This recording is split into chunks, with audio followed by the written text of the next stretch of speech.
Can I run a sub 2 hour 45 marathon in Seville in 20 weeks time? Long run of the week, 19 kilometers to do, 6-minute 45 per mile pace. We had a fantastic meal last night. We went out for some food. Leanne had the best chocolate mousse that she's ever had in the entirety of her life, which is a pretty massive call. So you're going to be fueled by chocolate mousse today. It almost put you into a chocolate coma, didn't it? Yeah. It was so good. So slightly later this morning than normal. We will head to Algarve, a couple of loops around the boardwalk, and then we'll get back just in time for coffee and croissant, and we'll be good to go. Let's go. What are you drinking? It's almost like a child with a beaker cup. Just make sure you're not going to get spilt. There we go. I think that's working. What have you had pre-run today?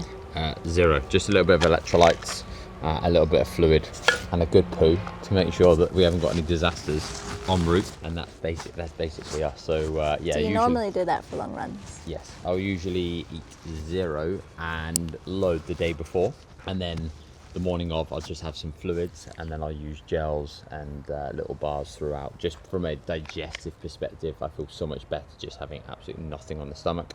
I have tried a coffee, and if I have long enough between coffee and then running, it's okay.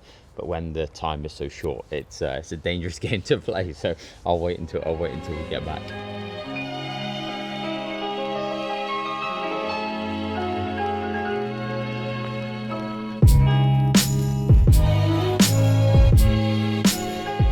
So 7.5k in. Always takes me a few miles to get into the groove. I don't know whether it's because we live at the top of the hill, so I run a quarter of a mile down, and then it's like a 2-mile slow ascent out. And with just obviously warming up and being able to get into it, plus having to run uphill straight away, every time I go, I'm like, oh man, this is gonna feel heavy. But once you get over that lip, and then you get into that flow, I'm like, oh, actually, this is gonna be good. This is gonna be good today. Usually I'll listen to a podcast or some music, just depends upon the pace that I'm running. The faster the pace, the less I can listen to. I just need some heavy noise in my head just to allow me to lock in. And yeah, I can't concentrate as much as I'd love to listening to a podcast or an audiobook. Running those speeds, it just starts to annoy me and frustrate me, and I'm not really a no headphone, running silent kind of guy. I can, and I will, but I find it far more enjoyable with some absolute bangers in the ears.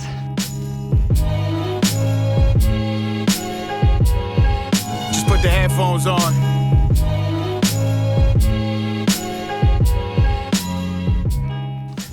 12k in, feeling good, averaging around 4:10 pace.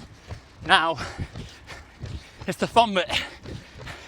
3 miles home, and from here on in, it's just a nice steady incline all the way back. So head down, tunes on, go to a happy place, chase Leanne. This is what we do it for. I was winning half the battle. I'm from where the worst thing that you could ever do is tattle. They'll zip your mouth shut and zip you up and skedaddle. I used to walk through the peas and jump from my own shadow. The mountain. Feeling better now? Like a new man. PB's incoming now. 1k to go. 1 kilometre to go. Wow. 1.07. Not bad. It's alright. Home just in time for coffee and a croissant. Last hill home. 19 point. Yeah, we'll get done. We'll get home. Session number 3 of the week. Done.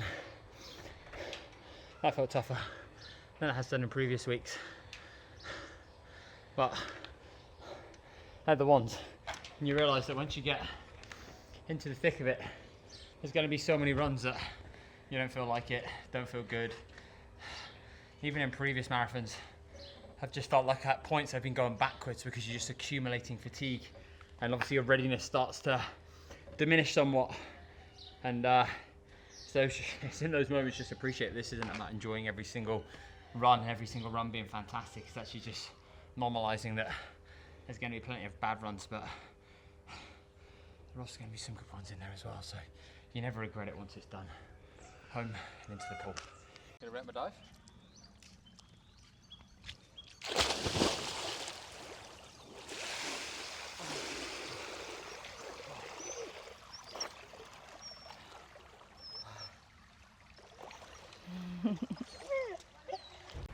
How you feeling? That's so good. This is literally the highlight after every run. So good. So wholesome. What have you got for post-run? Post-run. Toast, some avo, some prosciutto ham, some halloumi, and we've got some pesto fried eggs. That's the weekend staple. The weekend staple. I'm here though. Still here though. So maybe you've noticed over the past 3-4 episodes that Yep. Joe likes to do crazy challenges around the house. And when you do Ironman, and when you do marathons, and when you do half marathons, there's normally support there, right? Yep, you will So normally who's have. your support when you do all this nonsense stuff? Yeah, around so the I've done a few house? times where I've done a half Ironman, and marathon around the house, and there's been plenty of times that I've had to ring Leanne mid-run, mid-cycle, or you've just been there in the wet, the rain, and the cold, sat there in a lock whilst I'm Watching you swimming in a lock, Yeah, and you have to give me an emergency bit of fueling, yeah. or Many just a times I'll get a rescue call. get a But rescue call. There was one day, because I know what Joe's like, I was going out to meet a friend, and he was going for a run that day. What were you going to do? Just like a 20k or something? No, I was going to go and do 20 miler. 22 miles to do. I was 6 weeks out from the Lisbon Marathon. It was the first time that I was going for a sub-3 marathon, and I think I had a run that was at like 7 minutes per mile, which is slightly above obviously race pace. And I went out on that day, and I was like, as with everything that I've kind of done, it's never really been about the event. It was just more about, can I just push myself and do the thing? So on that particular day, I felt great. My body was feeling good. I went out and Yeah, but before you went out, Lola's got the frisbee. before you went out, Gonna get whipped. I said, be careful on your run today, because I am not going to be there to rescue you. Like, I am going to be like an hour away, so there's no way I can make it back to our house to help you. So do not phone me in an emergency state and ask me to save you. Yeah, and then what happened? You tell everybody what happened. This Well- 22 miler didn't turn Well- into a 22 miler, did it? Well, 22 miles was going really, really well, and actually I was on marathon pace, and after 22 miles, Lola, this dog turns into a different dog when she's got a frisbee. Look at this thing, how cool is this? So Hand beautiful. to the head. So the 22 miles was going incredibly well. I was actually on pace, feeling good, and I got to the 22 mile mark, and where we lived back in Scotland, it was like a 10k loop. So the house was like in the middle. We had 5k that took us around a farm track, where we used to walk Lola every single day, and then the other 5k was down a big long straight road up around a housing estate and back. So I'd always put my fluid, I'd put my fueling and everything just outside the front doorstep, so as I ran past I could get whatever it was that I needed. And yeah, you'd gone out, I got 22 miles in, and I was like, right, I'm on, this is it. And I was like, I literally feel so good today, I'm just gonna go and push for running a sub-3 marathon right now. And so I had one gel on me, I'd finished that gel, and then with 3 miles to go, I'd just gone back round past the house, and then with the big long straight road, it's literally just, it's perfect, it's so nice. And now I was in a place where I was probably listening to some like Eminem, Lose Yourself, or Batista, You'll Never Walk Alone, or something like that, and I was just like, I'm gonna run as fast as I can, as hard as I can, and once I get to the end, and I get the 26.2 done, then I'll figure out how I'm gonna get home. I got to 26.2 miles. I actually ran a marathon in 2 hours 59 and 18 seconds, which was, that was a massive PB on like a Saturday morning, which was pretty cool.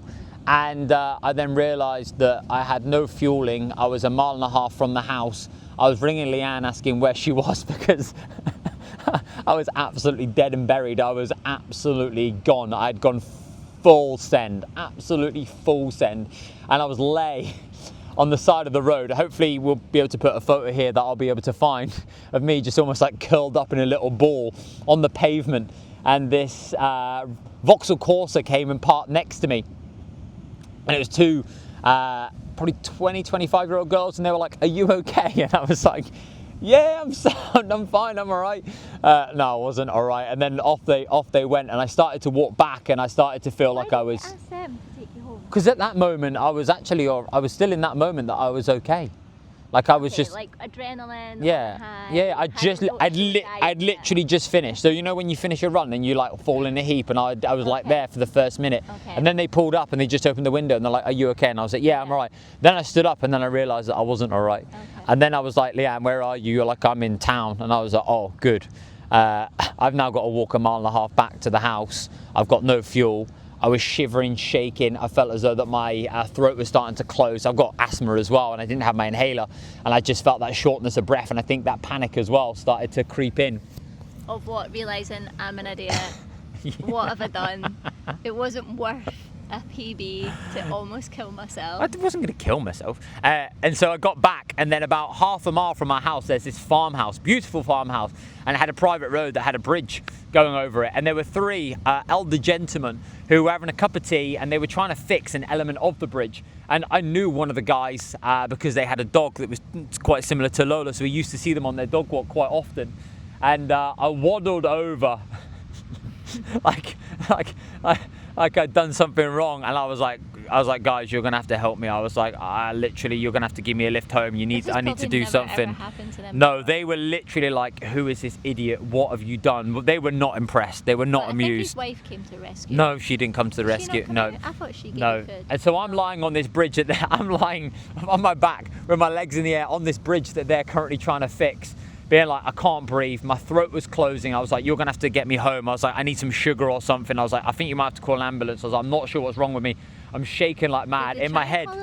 No, they were just like, yeah, like, what are you? Yeah, they've been brought up in the era They where were not. They were you don't just do like this. stupid shit. Yeah, this is not a good picture for health and fitness. I didn't give myself a good representation that day, and one of the guys went back to the house, drove his car down whilst I'm lying in a heap on this bridge. Those guys looking at me like, what is this idiot? He gave me an emergency twirl, and it brought me back to life. It was like it was like a Duracell bunny. It was like I'd just been put on. It's like I've just been put on charge. Honestly, I had an emergency twirl, and I went from feeling like I was gonna die to I feel normal again now, and. At this time though, you'd already phoned me like, I'm really struggling. So I'm driving home, I've got no idea if he's still alive or not, or where he is. So I was driving down this road, I was like, I can't see him anywhere, got no clue what's going on. Yeah. So you got back to the house. So the fine gentleman gave me an emergency twirl, drove me home. Which is like a it was 2-minute drive. It was a 2-minute drive. Yeah, it was a 2-minute drive. He then came into the house to make sure I was all right, and then I was just sat on the sofa eating saurine and squares bars, smiling at me, laughing. And then you came home and you were not happy. No. I was quite happy that I just had a twirl and I just ran a PB. Yeah, but I just had a feeling that day, I don't know, some sort of sixth sense that something was going to go down that one day I was not home. So that was the day that the emergency twirl came to the rescue, and I ran a sub-3 around the house, which was a good day, but also taught me a valuable lesson. Number one, always make sure that you've got enough fuel. Yeah. Number two, I'm an idiot, and I'm an idiot, so I'll always just do weird and wonderful things. Sometimes you just get yourself in the zone and you're like, right, I'm in. And then you don't think about the consequences. No, but you don't think, Leanne's in the shower, soaking wet hair. Last year when we were here, I had a 20-miler to do. Bring me water, Lola. and then I bring him water, and he doesn't even use the water, so I've got soaking wet hair in the car, and there was no point on that trip at all. So that happened. That happened last year as well. Yeah. So yes. So now, Leanne, you have you just have to look after me all the time. We've moved here to the Algarve, and I now have a bike. Yep. So for this marathon prep, I am fit enough to cycle alongside you, keep an eye on you, and make sure you're well fueled. As much as I can. Not every run. Yeah. Not every run, but no, it's actually enjoyable. It's good, and it's a nice part of what we do. But yeah, you're right. But it's one of those that when you go out, like obviously here, from a fueling perspective with everything, it's like you want to make sure that you've got enough fluid and everything else. But actually having Leanne there for some of the long runs has been good. But yeah, you officially have to look after me quite a lot because I can be an idiot. Yeah. But it's good though. But I think it's quite a common theme from what I've heard from a lot of other women. It's all part of the story, isn't it? Whose partners do crazy it's stuff. It's all part of the story. It's so all part of the fun. So yeah, so that was sub-3 and 3 fine gentlemen helping me with an emergency twirl. Yep. Hit a PB. Yeah. And I'm never to be trusted again. So about you? maybe next week we can share. What I'm actually doing right now to fuel my training, how I currently fuel and just eat around work that supports me from a cognitive perspective, a performance and energy perspective, and yeah, what I'm currently doing, and I'll give you a little insight into what it is we get up to. Also, Leanne's incredible cooking, which will be brilliant, and we're gonna go. We'll show you the view before we go. And the sun is literally just setting. So cool. Can you see that? Gorgeous. Beautiful. So we'll go before the dog whips us anymore. Ciao, ciao. A ti logo.